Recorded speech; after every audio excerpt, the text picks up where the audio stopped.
Marvin Dunn, and Red Rooster. All of this and more coming right up on WBLN.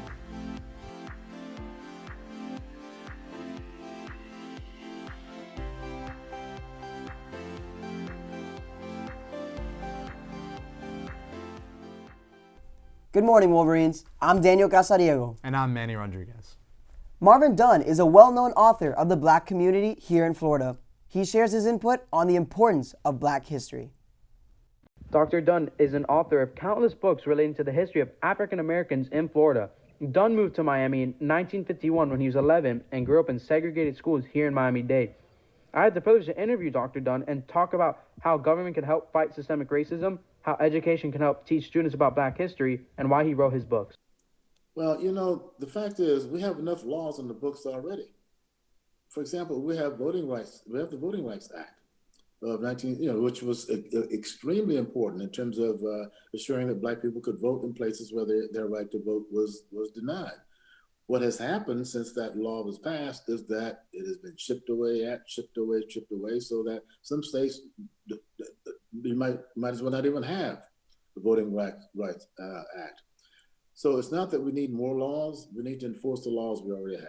You know, the main way to keep Black history going is to have it institutionalized in the classrooms, from elementary school all the way through high school, where kids learn, just as a matter of learning everything else, about racism and race relations and how to get along, what to look for, how not to be a racist, how to recognize discrimination. Something has to happen to move me to write a book. The first book I wrote was on the Miami riot of 1980. That riot spurred me to write that book. And then after writing that book, I wanted to know more about Black Miami history. I just wrote about the riot, what happened, that event. Then I found out as I looked around, there was no Black Miami history written, bits and pieces here and there, and I got mad. So how are people supposed to know what we did here if it's not written down? If you look at most books, history books, what you see about Black people is us being farm workers, maids, street cleaners. We were written out of the history books, not even, so it made anger pushed me to write the Black Miami history book. Dr. Dunn is now trying to publish another book about Black history. For WBLN, this is Anthony Patricios. Red Rooster, an iconic restaurant of New York's Harlem borough, has opened up a brand new location right here in Miami's Overtown district. Johnny DeLeonato and Tito Garcia have the story. During the 50s and early 60s, the nightlife of Overtown was much more alive and energetic than today's South Beach. Musicians such as Duke Ellington, Ella Fitzgerald, Sam Cooke, Aretha Franklin, and many more performed in Overtown's historic Lyric Theater. Unfortunately, Overtown has become one of the most violent and dangerous cities in Miami, with overall crime rates 145% greater than the national average.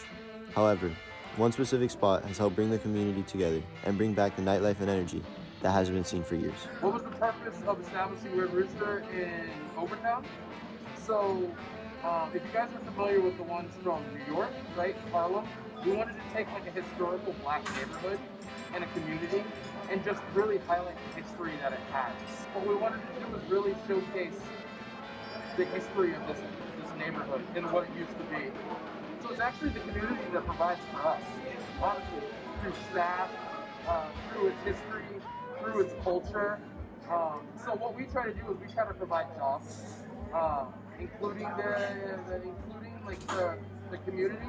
But what they do is they actually give us the wealth of knowledge that we did to formulate our menu, right? So without this community, if we would have opened this in a different neighborhood, it would have looked a lot differently on the menu. You know, we are basically a bunch of Black and brown owners of the restaurant, so we wanted that to reflect the same way, and that's what Overtown provided. Red Rooster's efforts are helping the community as a whole by providing jobs and food relating to the neighborhood's traditions. This restaurant, amongst other efforts, is helping bring back the culture, which brings Overtown to life.